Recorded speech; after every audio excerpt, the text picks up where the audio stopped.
அனைவருக்கும் கணித வணக்கம். இப்போ பார்க்க போகிறது பயிற்சி 1-1 14வது கணக்கை பார்க்க போகிறோம்.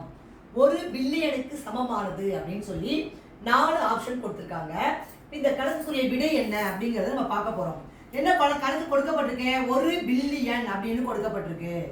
நம்ம பன்னாட்டு எண்முறையில் நம்ம எப்படி படிச்சிருக்கோம் அப்படின்னு பார்த்தீங்கன்னா, ஃபஸ்ட்டு 3 பூஜ்ஜியம் போட்டுக்கிறேன், அப்புறம் ஒரு 3 பூஜ்ஜியம். இது 1 10 100, இது வந்து 3 என்னது 1000, 3 3 கமா போட்டுட்டு வரோம். அடுத்து பின்ன ஒரு 3 பூஜ்ஜியம் போடுறேன். அப்போ இது என்னது மில்லியன்.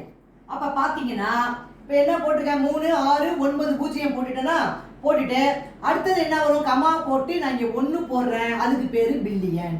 இப்போ பார்த்தீங்கன்னா 1 பில்லியன் என்பது எத்தனை பூஜ்ஜியம் இருக்கு பாருங்க? 6 9 பூஜ்ஜியம் இருக்கு. 9 பூஜ்ஜியம்னா 100 கோடி, 7 பூஜ்ஜியம்னா 1 கோடி, 8 பூஜ்ஜியம்னா 10 கோடி, 9 பூஜ்ஜியம் வருது. 9 பூஜ்ஜியம் வந்தால் அது எதற்கு சமம்? 100 கோடிக்கு சமம். அதாவது 1 பில்லியன் என்பது 100 கோடிக்கு சமமாக இருக்கிறது. அப்ப ஆன்சர் என்னது? 100 கோடி. என்ன பண்ணிருக்கோம்?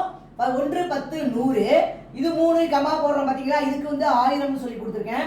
அப்புறம் அடுத்தது வந்து மில்லியன் வரும், 3 பூஜ்ஜியம், அப்புறம் கமா போட்டு அடுத்து 3 எழுதுவோம். இப்போ நம்ம 1 மட்டும் நம்பர் போட்டோம்னா இது எப்படி வாசிக்கலாம்? 1 பில்லியன். அப்ப 1 பில்லியன் என்பது 100 கோடிக்கு சமமாக உள்ளது அப்படிங்கறத நம்ம தெரிஞ்சுக்கலாம். புரிஞ்சுங்களா?